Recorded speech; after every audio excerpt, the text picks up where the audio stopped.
नमस्कार पशुपालक मित्रांनो, सूरज गोट फार्ममध्ये आपलं स्वागत आहे. मित्रांनो, सकाळची वेळ आहे. आपण चारा टाकत आहोत. दाना पाणी टाकणं चालू आहे.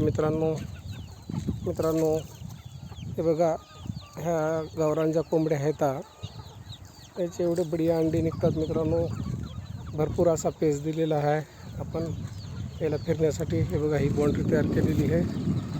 या बाउंड्री अशी आपण 20-25 गुंठ्याची जवळपास बाउंड्री आहे मित्रांनो.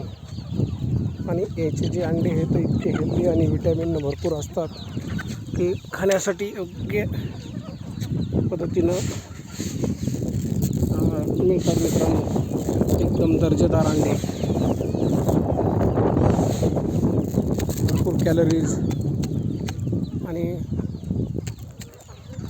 विटॅमिन डी, झिंक सगळे घटक या अंड्यामध्ये असतात मित्रांनो. ह्या बंदिस्त कोंबड्या नाहीत मित्रांनो, मुक्त संचार कोंबड्या आहेत. जेणेकरून आपण बघायला हे एवढं मोठं आपण सावली केलेली आहे. आणि याच्यामध्ये आता आपण हळूहळू डेव्हलप करायला असे झाडं लावायला मित्रांनो. त्याच्यामध्ये झाडाचा फार रोल आहे. अशा कोंबड्याला नैसर्गिकरित्या आपण पालनपोषण करतो मित्रांनो.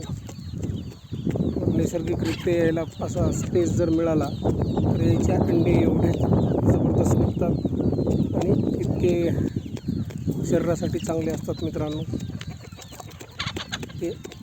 ते अंडे जर आपण सेवन केले तर आपल्याला जे आपल्या शरीराची झीज होती ती झीज भरून निघण्यास मदत करते मित्रांनो.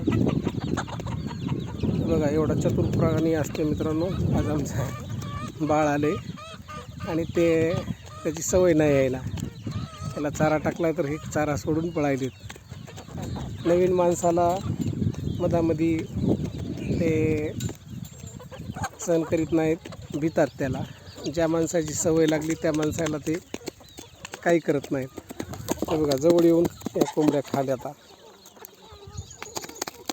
पण नवीन माणसाला त्या जवळ आलं की पळून जातात, घाबरतात.